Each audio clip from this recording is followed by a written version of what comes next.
الله وبركاته। وعليكم السلام।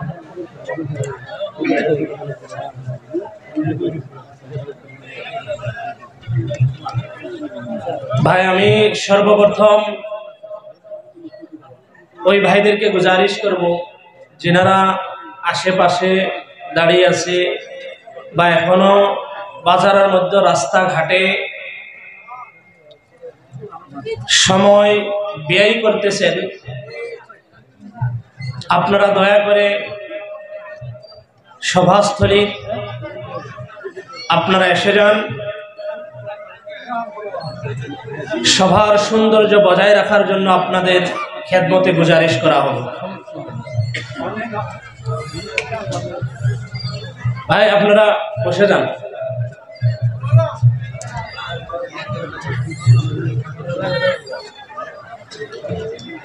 الحمد لله نحمده ونستعينه ونستغفره ونؤمن به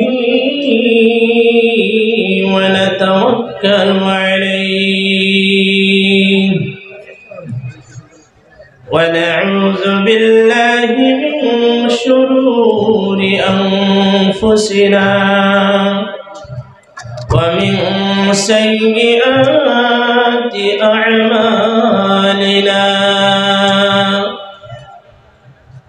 من يهده الله فلا مضل له ومن يضلله فلا هادي له ونشهد أن لا إله إلا الله وحده لا شريك له ونشهد أن سيدنا ومولانا محمدا عبده ورسوله الذي أرسله بالهدى ودين الحق ليظهره على الدين وكفى بالله شهيدا. أما بعد فقد قال تبارك وتعالى في كلامه المجيد وفرقانه الحميد: أعوذ بالله من الشيطان الرجيم. بسم الله الرحمن الرحيم. وقضى ربك ألا تعبدوا إلا إياه وبالوالدين إحسانا. وقال تعالى في موضع آخر: يا أيها الناس اعبدوا ربكم الذي خلقكم والذين من قبلكم لعلكم تتقون. وقال النبي صلى الله عليه وسلم: الصلاة عماد الدين، من أقامها فقد أقام الدين ومن تركها فقد هدم الدين، أو كما قال عليه الصلاة والسلام: إن الله وملائكته يصلون على النبي النبي يا أيها الذين آمنوا صلوا عليه وسلموا تسليما اللهم صل على سيدنا مولانا محمد وعلى آل سيدنا مولانا محمد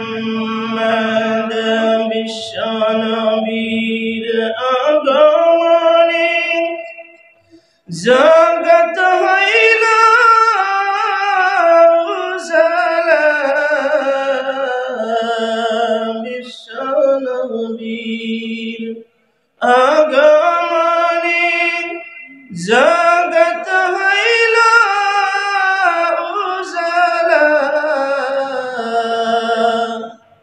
মধুর সুরে পড়ো দরুদ ওহে মুমিন নিরালায় আল্লাহুম্মা সাল্লি আলা مولانا محمد وعلى آل سيدنا مولانا محمد ধন্য মা আমিনা বিবি ধন্য তোমার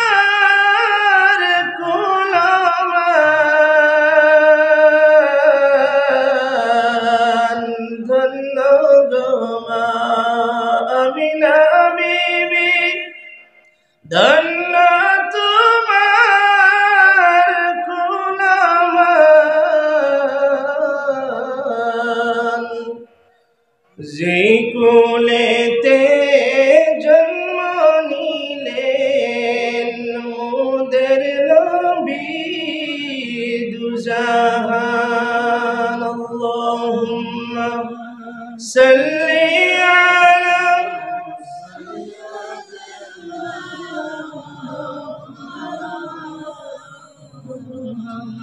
وعلى آل سيدنا مولانا محمد بلغ العلا بكماله كشف الدجى بجماله حسنت جميع خصاله صلوا عليه وآله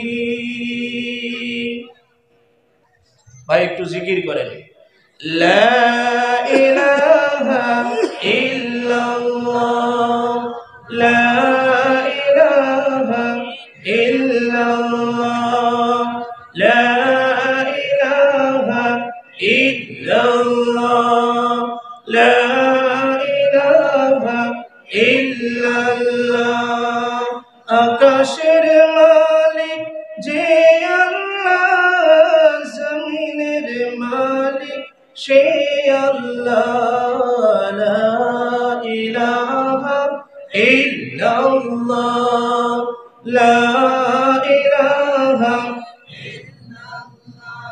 لا إله إلا الله محمد رسول الله صلى الله عليه وسلم إلا الله إلا الله إلا الله إلا الله إلا الله لا معبود إلا الله لا محبوب إلا الله لا موجود إلا الله لا مقصود إلا الله لا إله إلا الله إلا الله إلا الله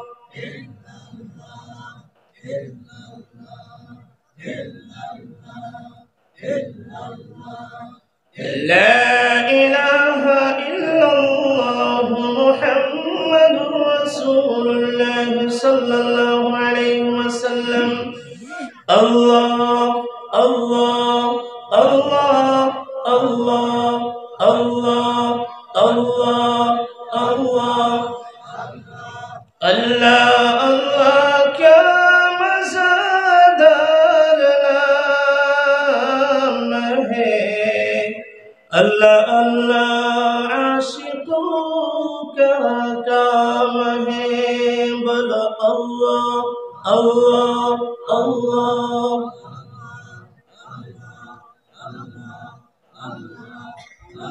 او محبوب مولا رے کی نام دائرہ ڈکما تمہارے برن او محبوب مولا رے کی نام دائرہ ڈکما تمہارے ڈک دیسن ابراہیم خلیل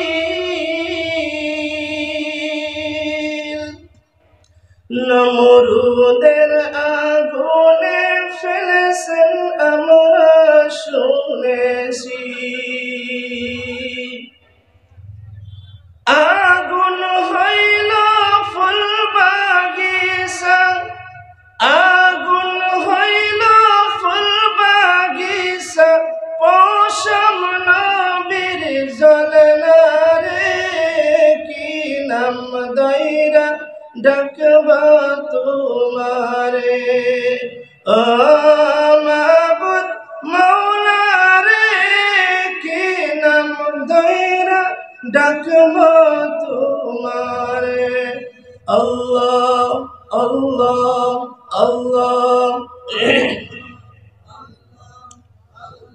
লা ইলাহা ইল্লাল্লাহ মুহাম্মাদুর রাসূলুল্লাহ সাল্লাল্লাহু আলাইহি ওয়াসাল্লাম। সম্মানিত আজকের এই কোরআনের নিসবতে আয়োজিত মজলিসের সম্মানীয় সভাপতি সাহেব মঞ্চ উপবিষ্ট সম্বোধন করে বলেছেন, হে মানব জাতি, তোমরা তোমার সেই পরওয়ারদিগারের ইবাদত করো যিনি তোমাদেরকে সৃষ্টি করেছেন। আবার বলেছেন ওয়াকাযা রাব্বুকা আল্লা তা'বুদু ইল্লা ইয়্যাহ। আল্লাহ পাক রব্বুল আলামিন চূড়ান্ত ফয়সালা করে নিয়েছেন যে ইবাদত হবে শুধু কার? আল্লাহ, ইয়্যাহ, শুধু না। মুআজ্জাজ হাজিরিন, এখন ইবাদত করতে লাগবে আল্লাহ, আর ইবাদত করার হুকুমও দিয়েছে আল্লাহ। সেই ইবাদত আমরা কেমনে করব? ইবাদত আমরা কেমনে করব? কি করব? কোন কাজ করলে ইবাদত হয়? ইবাদত যেটা, এর আভিধানিক অর্থ হয়ে থাকলো গোলামিয়ত, দাসত্ব, অর্থাৎ আল্লাহ রাব্বুল আলামিনের দাসত্বকে স্বীকার করে নেওয়া, ওনার গোলামিয়তকে স্বীকার করা। আমার বন্ধুগণ, ইবাদত তিন ধরনের ইবাদত। একটা হয়ে থাকলো ইবাদতে কওলি, মুখের দ্বারা, কথার দ্বারা ইবাদত। আরেক ধরনের ইবাদত ইবাদতে ফি'লি, অর্থাৎ নিজের আযায়ে জাওয়ারিহার জরিয়া, অঙ্গ প্রত্যঙ্গর দ্বারাই ইবাদত করা, গোলামিয়ত স্বীকার করা।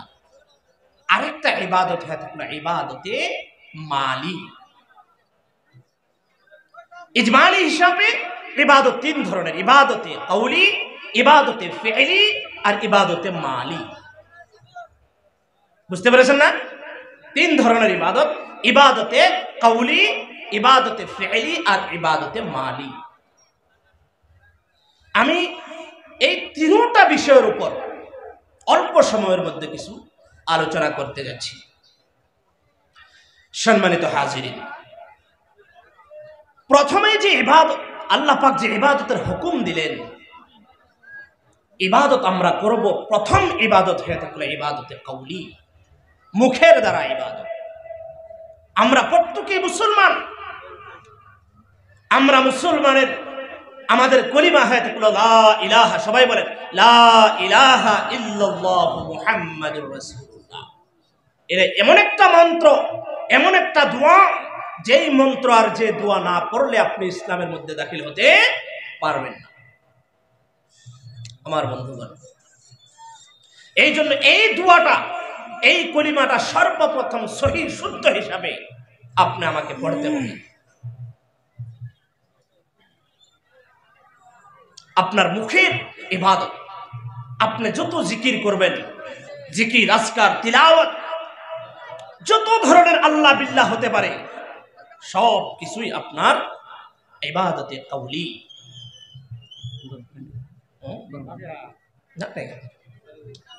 সবগুলো ইবাদতে কাউলি। আর ইবাদতে ফেলি, ইবাদতে ফেলির মধ্যে সব থেকে গুরুত্বপূর্ণ ইবাদত হলো নামাজ। আমার বন্ধুগণ, নামাজ সব থেকে বড় ইবাদত, সব থেকে বড় ইবাদত। কেননা এই নামাজের মধ্যে সব ধরনেরই গোলামিয়ত পাওয়া যায়। এই নামাজের দ্বারাই আল্লাহর নৈকট্য লাভ করা যায়। এই নামাজ মুমিনদের জন্য মিরাজ, বলেন আলহামদুলিল্লাহ। আর এই নামাজের হিসাব কিয়ামতের দিন সর্বপ্রথম বান্দার আমলের থেকে সর্বপ্রথম যে হিসাব নেওয়া হবে সেটা হবে নামাজ। এই জন্য নামাজ পড়ার প্রয়োজন আছে কি? নামাজ পড়ার প্রয়োজন আছে না নাই? আছে। নামাজ পড়তে লাগবে, আপনি যে হালতে থাকেন, যে অবস্থায় থাকেন। কেননা আপনি আমার নবী জনাবে মুহাম্মদুর রাসূলুল্লাহ সাল্লাল্লাহু আলাইহি ওয়াসাল্লাম বলে দিলেন, as-salatu imaduddin। নামাজ হয়ে থাকলো দিনের খুঁটি। নামাজ দিনের খুঁটি, দিনের স্তম্ভ। মান আকামাহা ফাকাদ আকামা ad-din ওয়া মান তারাকাহা ফাকাদ হাদামা ad-din। যেই ব্যক্তি নামাজ আদায় করলো, সে তার দ্বীনকে হেফাজতে রাখলো, দ্বীন মজবুত রাখলো। নামাজ আদায় করলো না, সে দ্বীনের খুঁটিকে ধ্বংস করে দিল, খুঁটিকে ভেঙে ফেলে।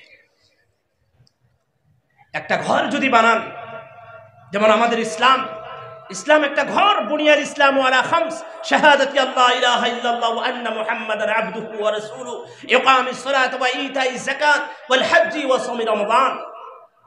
পাঁচটা ভিত্তি, পাঁচটা বুনিয়াদের উপর আমাদের ইসলামটা পাই।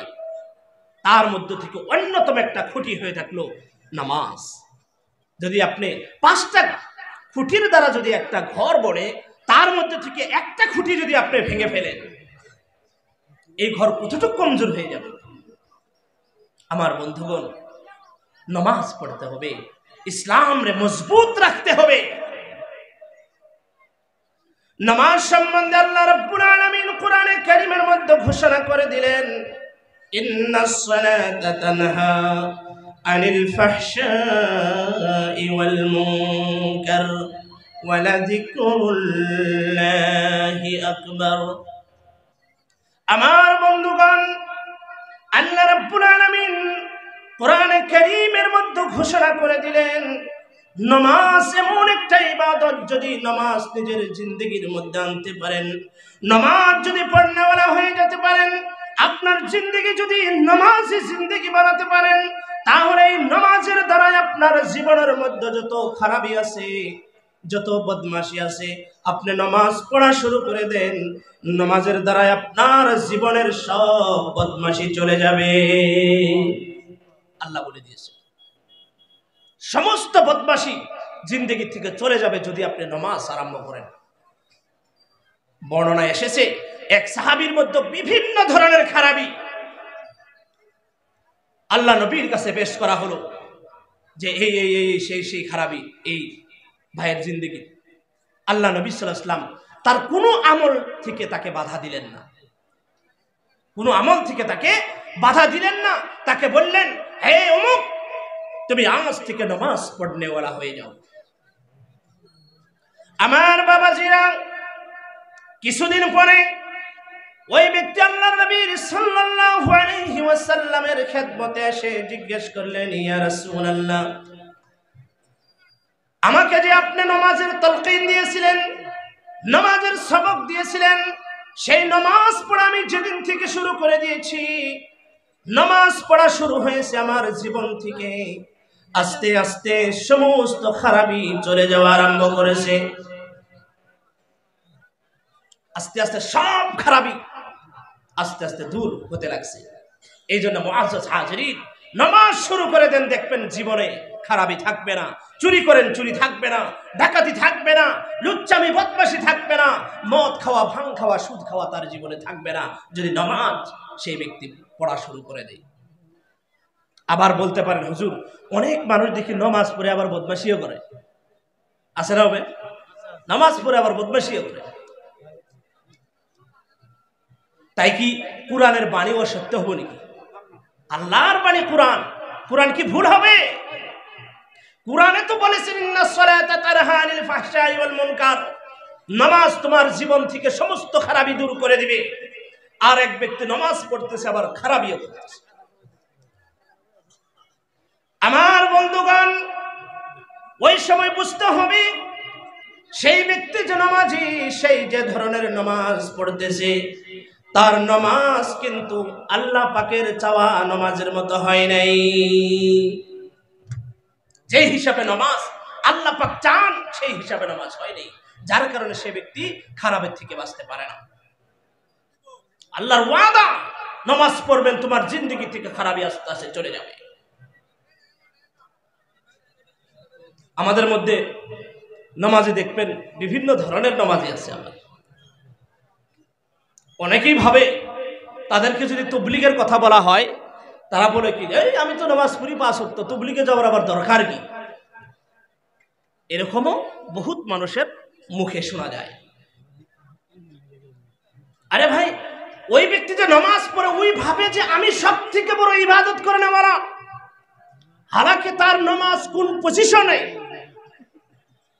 তার আলহামদু সূরার কোয়ালিটি কি, তার তাশাহুদের কোয়ালিটি কি, দুআয়ে মাসুরা, দুআয়ে কুনুত, দরুদ শরীফের কোয়ালিটি কি, সেটা তো সে জানে না।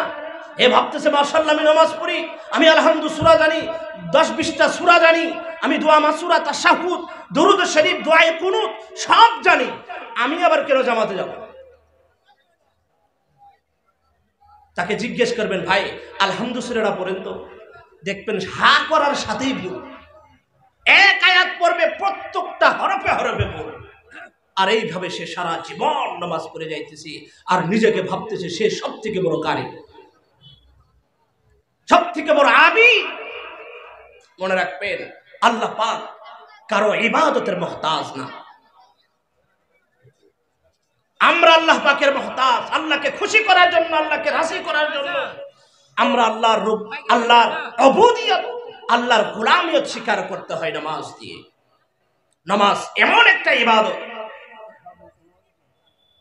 সম্মানিত হাজিরিন, এই নামাজ আমরা শুদ্ধ করে পড়ি না। অনেকে আছে দেখবেন এত স্পিড নামাজ পড়ে, আপনার 1 রাকাত পড়তে 3 রাকাত শেষ, 2 রাকাত পড়তে, হ্যাঁ আপনি এশার নামাজ পড়বেন, 2 রাকাত পড়া হয়ে নেই, বেতের নামাজ পড়ে হে বাড়ি বেশি আছে না? এরকম মুসল্লি রুকু ভালো করে করে না, সিজদা ভালো করে করে না। রুকু সিজদা করে চড়াই যেমন ঠুকুর মারে, আদার খাই যায়, টক টক করে ঠুকুর মারে আর তুলে, ঠুকুর মারে আর তুলে, এইভাবে সিজদা করে। সুবহান রাব্বিয়াল আলা 3 বার কোয়া লাগবে, 3 তাসবিহ বরাবর সিজদা করা ফরজ। এক ব্যক্তিকে জিজ্ঞাসা করছি, আপনি যে কত পট পড়ে সিজদা করেন, 3 বার সুবহান রাব্বিয়াল আলা কোন সময় করেন? বলে, হুজুর যাইতে যাইতে একবার কই, মানে মাথা মাটির ঠেকার আগে একবার হয়ে যায়, ঠেকার পরে একবার, উঠতে উঠতে আরেকবার, কাজেই যাবো আর আসবো। 3 তাসবিহ বরাবর আপনার সিজদা করতে হবে, 3 তাসবিহ বরাবর সিজদা করতে হবে।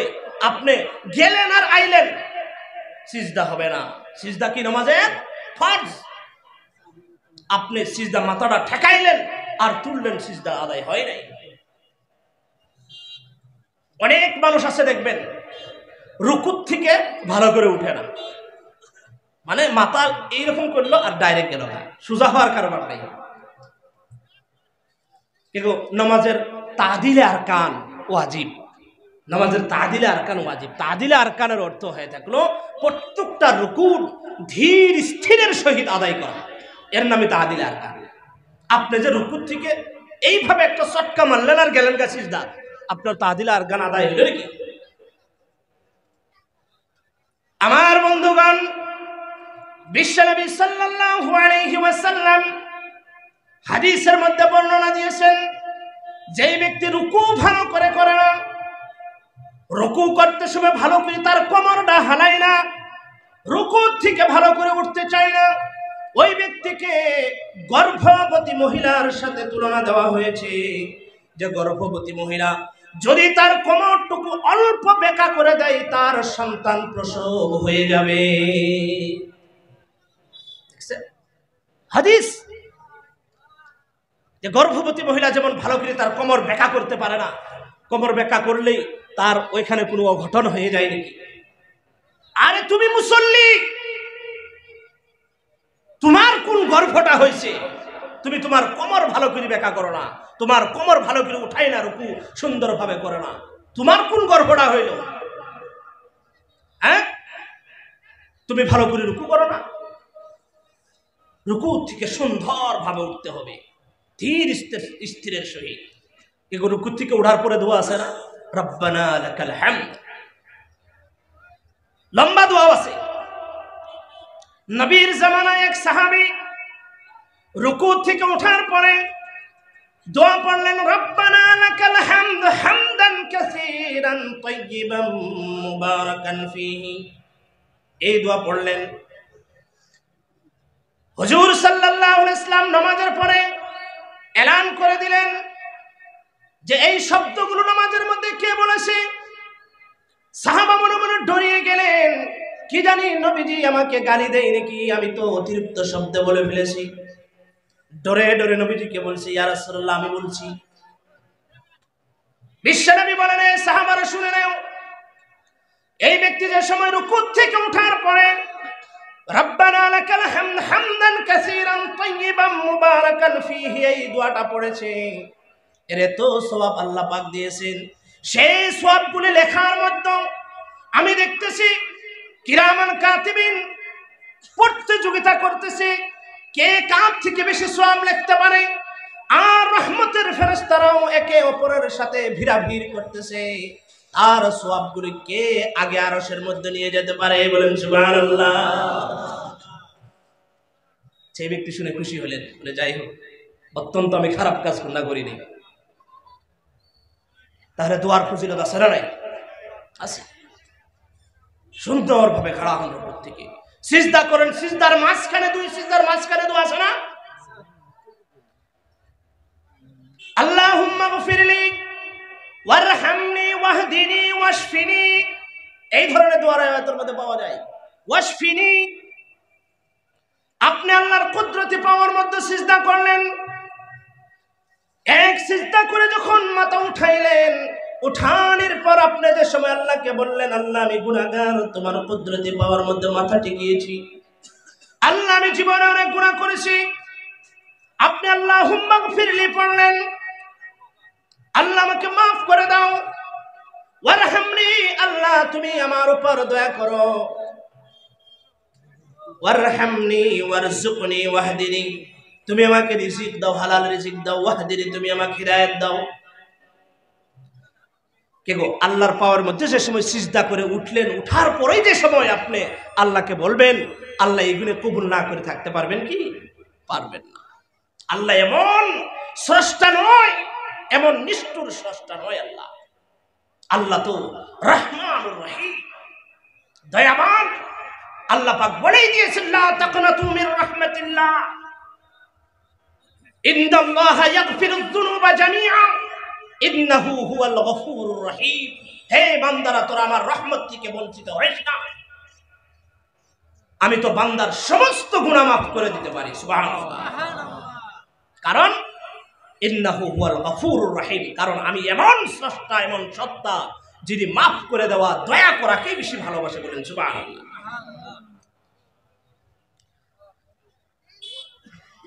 সম্মানীয় হাজিরিন, অত দয়াবান আল্লাহ, আপনি সিজদার করে দোয়া করেন, আল্লাহ পাক কবুল করে নেবেন। লম্বা বিষয় নামাজের বিষয়টা। নামাজ সুন্দরভাবে আদায় করতে হবে, আর এই নামাজ মসজিদে যে আদায় করবেন। অনেকেই বলে ধর মসজিদে দেখানি নামাজ কে বলে, মসজিদে যারা নামাজ পড়ে ওরা তো দেখানি নামাজ পড়ে। আরে ভাই, নবীজিও তাহলে দেখানি নামাজ পড়ছে। নবীজি সারা জীবন কোনোদিন জামাত ছাড়েন নেই। ইহাতকে নবীজি মরজুল মাউত, হাঁটতে পারে না, পা উঠাইতে পারে না, দুইজন সাহাবীর কাঁধে ভর দিয়ে পাও হেসড়ায় হেসড়ায় মসজিদের মধ্যে জামাতে শরীক হয়েছে। রুখসত নাই। আব্দুল্লাহ ইবনে উম্মে মাকতুম নবীজিকে বলেছেন, ইয়া রাসূলুল্লাহ, আমি তো অন্ধ সাহাবা, মসজিদে আসতে পারি না, আমাকে কি রুখসত দেওয়া যায়? তাহলে আচ্ছা তুমি অন্ধ, আচ্ছা ঠিক আছে। কিছু দূর চলে গেছে, আবার ডাকতে, হে আব্দুল্লাহ এখানে আসো। আচ্ছা, যে সময় মসজিদের মুয়াজ্জিন আযান দেয়, আযান কি তুমি শুনতে পাও? বলে হ্যাঁ শুনতে পাই।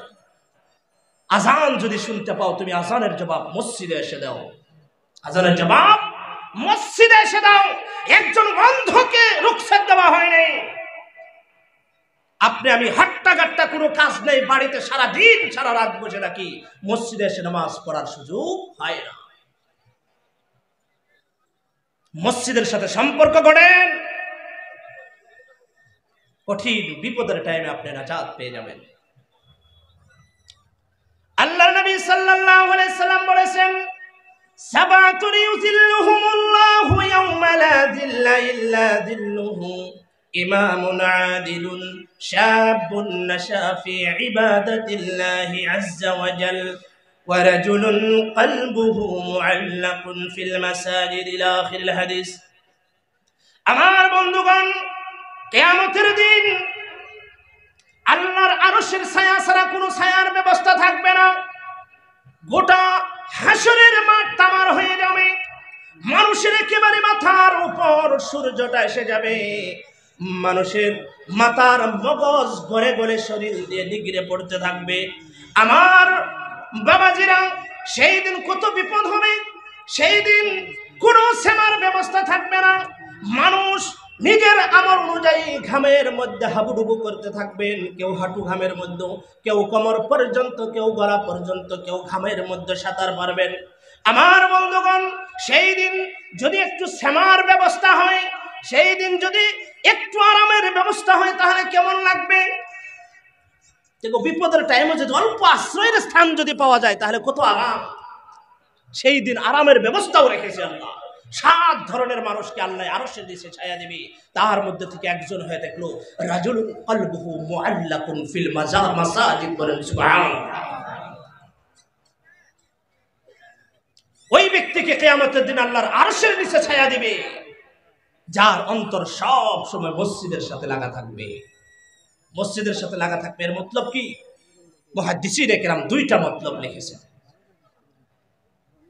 একটা মতলব হয়ে থাকলো, আপনি ফজরের নামাজ পড়ে বাড়িতে আসছেন, আপনার অন্তরে, আপনার দিমাগে ফিকির, যে কামেই ব্যস্ত হন, আপনার মাথা ঘুরি ঘুরি আসে, গিয়ে জোহরের নামাজ আমার মসজিদে যাওয়া লাগবে, জোহরের টাইম হইল নাকি, গোসল করা লাগবে, নামাজে যাওয়া লাগবে। কে গো নামাজি ব্যক্তিরা দেখবেন সবসময় মুখ দিয়ে বের করে, এই নামাজের টাইমই হইল নাকি,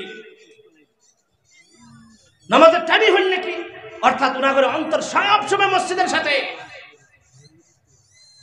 আরেক মতলব হয়ে থাকলো, মসজিদের যত জরুরত আছে সমস্ত জরুরিয়ত যারা পুরা করে, এরা এই হাদিসের বিস্তার। আর এই মসজিদের সাথে যাদের অন্তর সম্পর্ক থাকবে, তারাই মসজিদ আবাদকারী। আর যারা মসজিদ আবাদকারী, তাদের সম্বন্ধে আল্লাহ পাক ঈমানদারের সাক্ষ্য দিয়েছেন, ঈমানদার বলে তাদেরকে ডিক্লার দিয়ে দিয়েছেন। বলেন সুবহানাল্লাহ। আল্লাহ রাব্বুল আলামিন কোরআন পাকে বলেছেন, ইন্নামা ইয়ামুরু মাসাজিদাল্লাহি মান আমানা বিল্লাহ মসজিদ তারাই আবাদ করে যাদের ভিতরে ঈমান আছে, আল্লাহর প্রতি ঈমান, রাসূলগণের প্রতি, কিতাবের প্রতি, আখিরাতের দিনের প্রতি যাদের ঈমান আছে, তারাই মসজিদ আবাদ করে। এই জন্য যদি সঠিক মুমিন হতে চান তাহলে মসজিদ আবাদকারী বনে যান। আমার বন্ধুগণ, বহুত আছে নামাজ পড়তে চায় না। এই নামাজকে প্রতিষ্ঠা করার জন্য বিশ্বনবী সাল্লাল্লাহু আলাইহি ওয়াসাল্লাম সারাটা জীবন বিসর্জন দিয়ে দিয়েছেন। নবীজির একটা উদ্দেশ্য আছিল, যাতে করে সমস্ত মানুষ দেব দানবের পূজা পাঠ ছাড়িয়ে, গায়রুল্লাহর পূজা পাঠ ছাড়িয়ে, গজ বৃক্ষ তরুলতা আগুনের দেব দানবের চন্দ্র সূর্যের পূজা পাঠ ছাড়িয়া, যাতে করে সমস্ত মানুষ এক আল্লাহর কুদরতি পাওয়ার মধ্যে সিজদা দেওয়ালা হয়ে যায়। এটাই নবীজির সারা জীবনের উদ্দেশ্য। আমার বন্ধুগণ, এই উদ্দেশ্য সাফল্যমণ্ডিত করার জন্য বিশ্বনবী সাল্লাল্লাহু আলাইহি ওয়াসাল্লাম কত কষ্ট করেছেন, কত নির্যাতন সহ্য করেছেন। নবীজি বলেন, আমি এই দিন প্রতিষ্ঠা করার জন্য, সমস্ত মানুষকে রাষ্ট্রীয়ভাবে নামাজি বানানোর জন্য আমি উহুদের ময়দানে আমার দান শহীদ করিয়েছি, তাইফের ময়দানে আমার শরীরের রক্ত ঝরিয়েছি বন্ধুগণ। আর নবীজি নিজেই বলেন, এই দিন প্রতিষ্ঠা করার জন্য আমাকে যত কষ্ট দেওয়া হয়েছে কোন নবীকে দেওয়া হয় নাই। শুধু তাই নয়, আরো বলেন, এই দিন প্রতিষ্ঠা করার জন্য আমাকে যত ডর দেখানো হয়েছে, আমাকে যত ভয় দেখানো হয়েছে, যত উপবাস থাকতে হয়েছে, কোন নবীকে দেখানো হয়নি। আর আমাকে আল্লাহ রাব্বুল আলামিনের পক্ষ থেকে যত নির্যাতন সহ্য করতে হয়েছে, কোন নবী নির্যাতন সহ্য করে নাই। কেউ করে নাই তেমন নির্যাতন সহ্য। ওইদিকে যাই না, উহুদের ময়দানে মর্মান্তিক ঘটনা, তাইফের মর্মান্তিক ঘটনা, এইগুলো আলোচনা করার এখন সময় নেই। আমার উদ্দেশ্য হয়ে থাকলো, কত কষ্টই না নবীজি করলেন। নবীজির উদ্দেশ্য কি? যাতে করে সবাই আল্লাহর কুদরতি পাওয়ার মধ্যে সিজদা করতে বলা করে যায়। আপনি নামাজি হয়ে যাবেন, দৈনিক 5 বার যে সময় আল্লাহর কুদরতি পাওয়া সিজদা করবেন, এই জমিন নামের দফতরটাকে কাগজ বানিয়ে আপনি আমার কপাল আর নাকতে কলম বানিয়া দৈনিক আপনি 5 বার সেই জমিন নামের দফতরের মধ্যে সই মারতেছেন। আল্লাহ, আমি তো মুশরিক নই, আমি তোমার সাথে কাউ শরীক করি নাই, তুমি আল্লাহ রাব্বুল আলামিন, তোমাকে আমরা লা শরীক মাবুদ বলে মেনেছি। এই জন্য দৈনিক তোমার কুদরতি পাওয়ার মধ্যে আমি সিজদা করে সই মারতেছি যে আল্লাহ, আমি আপনারই বান্দা আর কারো বান্দা নই। দৈনিক আমি সই মারতেছি এই জমিনের মধ্যে যে আল্লাহ, আমি তোমারই বান্দা আর কারো বান্দা নই। আমার বন্ধুগণ, এই নামাজকে প্রতিষ্ঠা করার জন্য বিশ্বনবী সমস্ত জীবন বিসর্জন দিয়েছেন। এটাই উদ্দেশ্য। ইহাতকে উলামায়ে কেরাম আছেন, বুখারীর বর্ণনা, নবীজির না লাশ নিঃশ্বাস ত্যাগ হয়ে যায়, তবুও নবীজি নামাজ নিয়ে ব্যস্ত। আসসালাত আসসালাত মিম্মা মালাকাত আইমানুকুম। নামাজ আমার উম্মত, নামাজ, সেই নামাজকে আমরা ভুলে গেছি। আমার বন্ধুগণ, আপনি আমার নবী দুনিয়া থেকে বিদায় হয়ে যাবে, তবুও নামাজে যায়। 2 জন সাহাবীর কাঁধে ঘাড়ের মধ্যে হাত রেখে রেখে পাও হেসড়িয়ে হেসড়িয়ে মসজিদের দিকে যায়। বেমার যে সময় অতিমাত্রায় বেড়ে গেল, আর মসজিদে যেতে পারে না। একদিন ঈশার টাইমে সাহাবা কেরাম নবীর ইন্তজার করতেছেন, নবী আসবে আমাদেরকে নামাজ পড়াবে। নবীর বেমার তৃপ্ত বেমার হয়ে গেছে, নবীজির বেমার বেশি হয়ে গেছে, নবীজি মসজিদে যেতে পারেন না। মা আয়েশাকে বললেন, আয়েশা রে, তুমি দরজার পর্দাটা হটিয়ে দাও, আমি মসজিদে নববীকে দেখব। মসজিদের দিকে তাকিয়ে দেখলেন সাহাবারা কাতার বেঁধে বেঁধে বসে আছে, আর একে অন্যের কাছে কোয়াকুই বলা বলি করতেছে, আজকে অনেক দেরি হয়ে গেল, নবীজি কেন আসে না? মা আয়েশা বললেন, ইয়া রাসূলুল্লাহ, ইয়া হাবিবাল্লাহ, আপনি নবীর পিছনে নামাজ পড়ার জন্য সাহাবারা ইন্তজার করতেছে, আপনি কেন যান না? আয়েশাকে বললেন, আয়েশা, আমার বেমার খুব বেশি হয়ে গেছে, আমি মসজিদে যেতে পারবো না। তোমার বাবা আবু বকর সিদ্দিক রাদিয়াল্লাহু তাআলা আনহুকে বলে দাও, সে যেন নামাজের ইমামতি করে। আয়েশা রাদিয়াল্লাহু তাআলা আনহার বাবাকে আবু বকর সিদ্দিক খুলাফা রাশিদিনের প্রথম খলিফা আউয়াল। মা আয়েশা মসজিদে আওয়াজ পাঠাইলো যে আবু বকরের ইমামতিতে নামাজ হবে। কিছু সময় পরে মা আয়েশাকে বললেন, মা আয়েশা আর পর্দাটা হটাও। পর্দা হটিয়ে দেখলেন সাহাবারা নামাজ আদায় করতেছে। নবীজি দেখতে দেখতে হঠাৎ করে অজান্তে নবীজির চক্ষু দিয়ে অশ্রু প্রবাহিত হওয়া শুরু করলো। আমার বন্ধুগণ, মা আয়েশা বললেন, ইয়া হাবিবাল্লাহ, ইয়া রাসূলুল্লাহ, আপনি কেন কাঁদেন? মা ইয়াবকিকা ইয়া রাসূলুল্লাহ, হে আল্লাহর রাসূল, আপনার চোখে কেন পানি? আপনি কেন কাঁদেন? এটা তো একটা খুশনসিবির কথা যে আপনি না গেলেও তোমার সাহাবারা নামাজ পড়তেছে। আয়েশা বলেন, ইয়া রাসূলুল্লাহ, কেন কাঁদেন? নবী বলেন, আয়েশা রে, আমি এটা দুঃখে কাঁদি না, এটা আমার সুখের কাঁদন। কেননা এইভাবে নামাজ পড়াটা আমি চেয়েছিলাম। আমার সারা জীবনের উদ্দেশ্য এটা, যেন কিয়ামত পর্যন্ত আনেওয়ালা মানুষ এইভাবে নামাজ আদায় করতে পারে। আমি যে দৃশ্যটা দেখলাম, আমার বিশ্বাস হয়ে গেছে যে আমি যদি এখন দুনিয়া থেকে চলেও যাই, এই দৃশ্য দেখে আমার বিশ্বাস হয়ে গেছে যে আমার সাহাবারা কিয়ামত পর্যন্ত আমি না থাকলেও এইভাবে নামাজ আদায় করবে। বলেন সুবহানাল্লাহ। মা আয়েশা বললেন, ইয়া রাসূলুল্লাহ, আমার বাবা ইমামতি করতেছে এই জন্যই কাঁদেন নাকি? মহিলা করে একটা তিরিমারা কথা আছে না? মা আয়েশা বললেন, ইয়া রাসূলুল্লাহ, আমার বাবা ইমামতি করতেছে এই জন্যই কাঁদেন নাকি? নবীজি বললেন, আয়েশা, তোমার বাবা ইমামতি করে এটা তো আমার খুশির কথা। তোমার বাবার অবদান আমার জীবনে যত বেশি, মনে হয় আর কারো নেই। তোমার বাবা আমার হিজরতের সাথী, তোমার বাবা আমার গারে সুরের সাথী। 3 দিন গারে সুরের রয়েছিলাম। গারে সুরের একদিনের সওয়াব গোটা উম্মতের সমস্ত সওয়াব যদি এক পাল্লায় রাখা যায়, আবু বকরের এক রাতের সওয়াব যদি এক পাল্লায় রাখা যায়, তবু আবু বকরের এক পালার সওয়াব বেশি হবে। বলেন সুবহানাল্লাহ। কেন জানে? বিভিন্ন কারণ আছে। বিশ্বনবী বললেন, আয়েশা, তোমার বাপ ইমামতি করতেছে এই জন্য আমি কাঁদি না। কেনই বা কাঁদবো? তোমার বাপ তো আমার হিজরতের সাথী।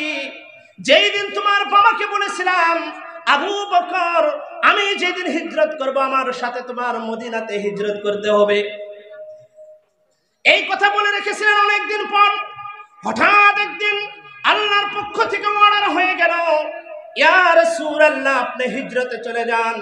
গভীর রাত্রে হযরত আবু বকরের বাড়িতে গিয়ে নবীজি ডাক দিলেন, ইয়া আবা বকর, এ আবু বকর, আসুনি। নবীজি বললেন, আয়েশা রে, আমার ডাক দিতে দেরি, তোমার বাবা গভীর রজনীতে আমার ডাক দিতে দেরি হয়েছে, কিন্তু তোমার বাবার জবাব দিতে দেরি হয় নাই। আবু বকরকে বললেন, আবু বকর, এই গভীর রাত্রে আমি এসে তোমাকে ডাক দিলাম, ডাক দেওয়ার সাথে সাথেই তুমি জবাব ঘুরিয়ে দিলা, তুমি কি ঘুমাও নাই? আবু বকর বলেছিল, ইয়া রাসূলুল্লাহ, যেই দিন থেকে আপনি বলেছিলেন হিজরতের মধ্যে আমার সাথী হইতে লাগবে, ওই দিন থেকে আজ পর্যন্ত খোদার কসম আমি কোন রাত্রে ঘুমাই নাই। আমি এটা চাই নাই আমি আবু বকর ঘুমিয়ে থাকবো। আপনি আল্লাহর রাসূল সাল্লাল্লাহু আলাইহি সাল্লাম আমার দরজাতে খাড়া হয়ে আপনি বারবার ডাকবেন, এটা আমি আবু বকরে মেনে নিতে পারি না। এই জন্য যেদিন থেকে আপনি আমাকে হিজরতের সাথী বানাবেন বলেছেন, সেই দিন থেকে আজ পর্যন্ত আমি আবু বকর কোনোদিন বিছনাতে পিঠ লাগাই নাই। আয়েশা রে, এমন তোমার বাবা এত ইহসান, এত মুহাব্বত, এত ভালোবাসা আমার সাথে, তোমার বাবা ইমামতি করতেছে, আমি কেমনে খারাপ পাবো? শুধু এই নয়, গাঁরে সুরের মধ্যে ঢুকে গেলাম। বিশ্বনবী ভুকা 3 দিন ধরে উপবাস, রাত্রে অন্ধকারে গার সুরের গুহার মধ্যে যে সময় ঢুকছে, ঢুকতে ঢুকতে সকাল হয়ে গেল। কাফেররা নবীর খুঁজে বের হয়েছে, পাওয়ের চিহ্ন দেখে দেখে গারে সুর পর্যন্ত পৌঁছে গেছে। গারে সুর এমন একটা গুহা, যে গুহার ভিতরে বড় বহল। দেখি নাই হাজিদের মুখে শুনি বা হাদিসের বর্ণনায় পাওয়া যায়। এগুলো দেখার মন চায় না? কার না চাবো? যেনারা গিয়েছেন, দেখেছেন নবীর বাড়ি, নবীর ঘর, নবীর জন্মস্থান, নবীর কবর যিনারা জিয়ারত করেছেন, তারা না কতই ভাগ্যবান। আল্লাহ রাব্বুল আলামিন আমাদের সবাইকে সেই পবিত্র জায়গাগুলো দর্শন করার তৌফিক দান করুন, বলেন আমিন। আরো জোরে বলেন আমিন। সেই গভীর ভিতরে একবারে মানে বহল, আর উপরে সংকীর্ণ ছোট। কাফেররা সকালে নবীর তালাশে গারে সুরের সামনে গেছে। ভিতর থেকে আবু বকর কাফেরদের পাও দেখে ফেলছে। নবীকে বললেন, ইয়া রাসূলুল্লাহ, আমরা তো ধরা খেয়ে গেছি।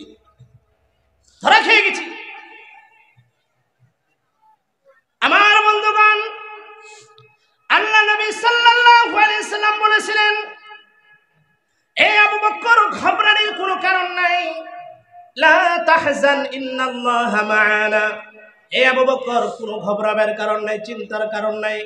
আমরা 2 জন আছি, আমাদের সাথে আমাদের আল্লাহ রাব্বুল আলামিন আছে।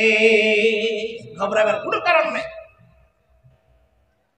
আল্লাহ রাব্বুল আলামিন মাকড়সাকে অর্ডার করেছে, হে মাকড়, তুমি গারে সুরের মুখের মধ্যে তুমি জাল বানিয়ে তুই আসো, যাতে করে কাফের বেঈমানেরা বুঝতে না পারে এখানে মানুষ আছে।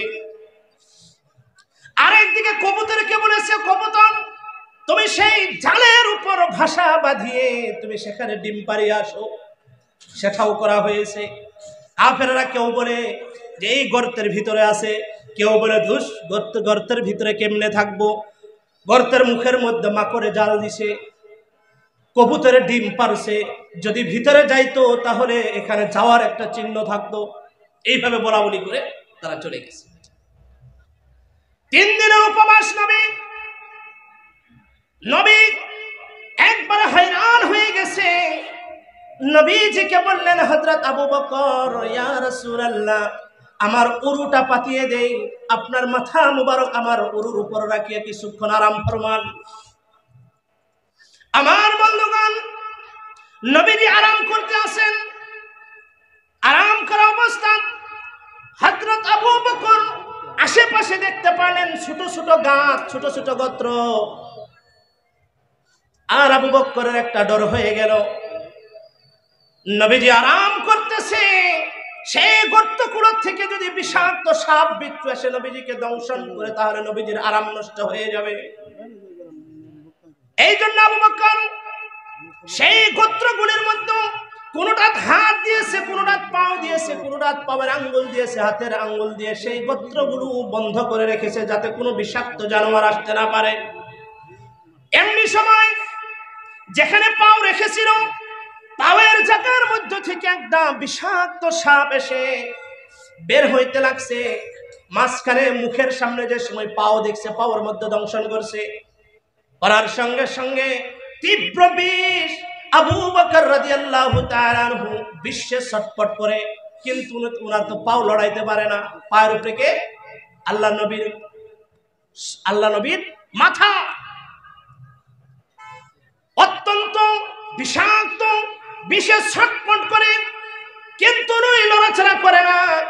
মনে মনে ভাবতেছে, আবু বকর, তুই হালাক হয়ে যা, তুই দুনিয়া থেকে বিদায় হয়ে যা, আমার কোনো পরোয়া নাই। আজকে 3 দিনের উপবাস, নবী কতই না আরামের মধ্যে শুয়ে আছে। আজকে আবু বকর যদি পাউডার একটু লড়াচড়া করো, তাহলে নবীর ঘুম ভেঙে যাবে, নবী কষ্ট পাবে। এইগুলা মনে বুঝ দিয়ে থাকতে থাকতে অজান থেকে চক্ষু থেকে পানি বের হয়ে এক ফোঁটা চোখের জল বিশ্বনবীর চেহারা মুবারকের মধ্যে পড়ে গেলেন। পানি পড়ার সাথে সাথে বিশ্বনবী সাল্লাল্লাহু আলাইহি ওয়াসাল্লাম উনি বেদার হয়ে গেলেন, চেতন হয়ে গেলেন, হয়ে দেখতেছে আবু বকর কাঁদতেছে। আবু বকরকে বললেন, আবু বকর 3 দিন ধরে তুমি আমার সাথে গাড়ের মধ্যে লুকিয়ে আছে, তোমার কি বাড়ির কথা মনে পড়েছে? তুমি যে কাঁদতেছো, কেন কাঁদো? ইয়া রাসূলুল্লাহ, আমার বাড়ির কথা মনে পড়ে নেই। যেই দিন আমি আপনার উপর ঈমান এনেছি সেই দিন থেকে আমি আমার বিবি, বাচ্চা, মাল, দৌলত সব কিছু থেকে আপনাকে বেশি ভালোবাসি, বেশি ভালোবাসি। তবে কেন কেন? আবু বকর বললেন, ইয়া রাসূলুল্লাহ, এই যে দেখেন আমার পাওয়ার মধ্যে সাপ দংশন করেছে, বিশ্বে আমি কাঁদতেছি, আমি তো পাও লড়াইতে পারি না, আমার পাওয়ার উপর আপনি ঘুমিয়ে আছেন। নবী বললেন, আবু বকর তুমি কেন আমাকে জাগাইলা না? তোমার পাও কেন লড়াইলা না?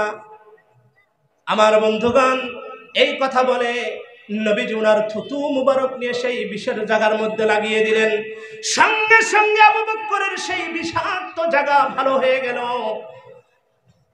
সঙ্গে সঙ্গে ভালো হয়ে গেল। আমার বন্ধুগণ, নবীজি মা আয়েশাকে বললেন, ও আয়েশা, এত ইহসান, এত দয়া, এত ভালোবাসা তোমার বাবার আমার সাথে, এত ভালোবাসা থাকা সত্ত্বেও তোমার বাবা ইমামতি করবে, আমি কেমনে খারাপ পাইব? কেমনে খারাপ পাইব? খারাপ পাইনি, বরঞ্চ আমি কাঁদি, এটা আমার সুখের কারণ, এটা তো আমার সারা জীবনের লক্ষ্য, যাতে সমস্ত মানুষ এইভাবে আম হিসাবে রাষ্ট্রীয়ভাবে গোটা পৃথিবীতে যাতে নামাজ পড়নেওয়ালা পড়ে যায়। আমি যেই দৃশ্য দেখলাম আমার বিশ্বাস হয়ে যায়, আমি যদি দুনিয়ার থেকে বিদায় হয়ে যায় তাহলে কিয়ামত পর্যন্ত আনেওয়ালা আমার উম্মতেরা এইভাবে নামাজ কায়েম করবে। আমার বন্ধুগণ, আজকে এত কষ্টের দিন, এত কষ্টের নামাজ আমরা পড়ি না। আল্লাহ নবী সাল্লাল্লাহু আলাইহি ওয়াসাল্লাম বলেন, ইন্নামা ইউহাসাবুল আবদু মিন আমালিহি আস-সালাহ ইয়াউমুল কিয়ামah। কিয়ামতের দিন, বুখারীর বর্ণনা, কিয়ামতের দিন বান্দার সমস্ত আমল থেকে যে আমলের হিসাব নেওয়া হবে সেটা হলো সালাত। এই জন্য নামাজ কায়েম করার চেষ্টা করবেন, নামাজ পড়বেন। এই নামাজের দ্বারা আপনার দুনিয়ার সব কিছু হাসিল হবে, নামাজের দ্বারা আপনার সম্মান হাসিল হবে, নামাজের দ্বারা ইজ্জত আসবে, নামাজের দ্বারা রিজিকের মধ্যে বরকত হবে, হায়াতের মধ্যে বরকত হবে, কবরের সওয়াল জবাবের মধ্যে আসানি হয়ে যাবে। কিয়ামতের দিন নামে আমল ডান হাতে পাবেন, আর পুলসিরাতের ঘাট আপনি বিজলির আকারে পার হয়ে যাবেন বলেছেন নবী। নবী বলেছেন যে এই 5টা পুরস্কার আমি তোমাদেরকে পুরস্কৃত করব যদি তোমরা নামাজি হয়ে যেতে পারো। আমার বন্ধুগণ, এই জন্য নামাজের প্রয়োজন আছে না নাই? আচ্ছা ভাই অল্প জিকির করেন, লা ইলাহা ইল্লাল্লাহ, অল্প একবার বেরিয়ে আসেন, লা ইলাহা ইল্লাল্লাহ। ভাই উঠেন উঠেন, দেখেন আপনার সামনে যেটা জায়গা, এটা আপনার জায়গা, আপনি কিন্তু ব্ল্যাকের জায়গা বসে আসেন যদি আপনার সামনে জায়গা খালি থাকে। ভাই পিছন দিক দিয়ে এখানে অনেক জায়গা আছে, ভাই দয়া করে বসে যান। অল্প সময় পরেই আমাদের মুখ্য বক্তা এখানে জুলুয়া ফরুজ করবেন, ওনার মূল্যবান বয়ান শুনতে পারবেন। ভাই জিকির করেন, জিকির করে অল্প একেবারে বসেন। আর আপনারা ভাই এই চান্স অল্প বসে যান। লা ইলাহা ইল্লাল্লাহ, লা ইলাহা ইল্লাল্লাহ, লা ইলাহা ইল্লাল্লাহ, লা ইলাহা ইল্লাল্লাহ, লা ইলাহা ইল্লাল্লাহ, লা ইলাহা ইল্লাল্লাহ, মুহাম্মাদুর রাসূলুল্লাহ সাল্লাল্লাহু আলাইহি ওয়াসাল্লাম। ভাই নামাজের কথা বলছি, নামাজ পড়বেন তো ইনশাআল্লাহ? আজকে থেকে ওয়াদা করে যান, আমি হাত তোলা করতে বলবো না, মনে মনে নিজের মনকে সাক্ষী রেখে, 2 জন কিরামান কাতিবিন সাক্ষী রেখে, এই উলামাদের মজলিস, কোরআনের মজলিসকে সাক্ষী হয়ে আপনি কি করেন, আজ থেকে ওয়াদা করে যান যে সারা জীবন যাতে আল্লাহ পাক আমাদের জীবন থেকে নামাজ যাতে না সরায়, সারা জীবন যাতে আল্লাহ পাক নামাজের প্রতি কায়েম রাখে। সবাই বলেন আমিন, আরো জোরে বলেন আমিন। আর এই আয়াতের লাস্টে একটা কথা আছে, ওয়াবিল ওয়ালিদাইনি ইহসানা, মা বাবার সাথে সদ্ব্যবহার। দেখেন মা বাবার সাথে যে কেউ অসৎ ব্যবহার কোনোদিন করবেন না। মা বাবাকে সব সময় ওনাদের কথা হিসেবে চলবেন, ওনাদেরকে সম্মান করবেন, ওনাদের মনে কোনো দিন কষ্ট দিবেন না। দুনিয়া আখিরাত বরবাদ হয়ে যাবে। নবীজি বলেছেন রিজার রাব্বি ফি রিদাল ওয়ালিদি ওয়া সাখাতুর রাব্বি ফি সাখাতিল ওয়ালিদি। মা বাবার রিজামন্দি আল্লাহর রিজামন্দি, আল্লাহর রিজামন্দি মা বাবার রিজামন্দির মধ্যে রয়েছে, আর মা বাবার না খুশির মধ্যে আল্লাহরও না খুশি রয়েছে। এই জন্য আল্লাহকে যদি রাজি করতে চান সর্বপ্রথম মা বাবাকে রাজি করতে লাগবে। মা বাবা যদি নারাজ থাকে তাহলে আল্লাহকে রাজি করতে পারবেন না। কেননা মা বাবা হয়ে থাকলো জান্নাত, বাবা হয়ে থাকলো জান্নাতের দরওয়াজা। ইনশাআল্লাহ মা বাবাকে সব সময় সম্মান করবেন। 2 দিনের সাথী পেয়ে মা বাবাকে কোনো দিন ভুলে যাবেন না। ভাই যাই হোক, আমি অনেকক্ষণ আপনাদের সামনে কিছু নামাজ সম্বন্ধীয় আলোচনা হয়েছে। আমার টপিক মা বাবা সম্বন্ধেও কিছু আলোচনা করার প্রয়োজন ছিল।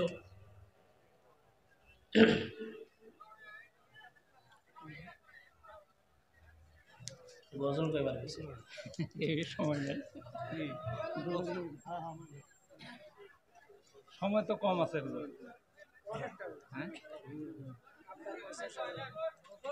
আচ্ছা অল্প করে 2-1 করে আর কি। বাংলা গজল কই বুঝলেন?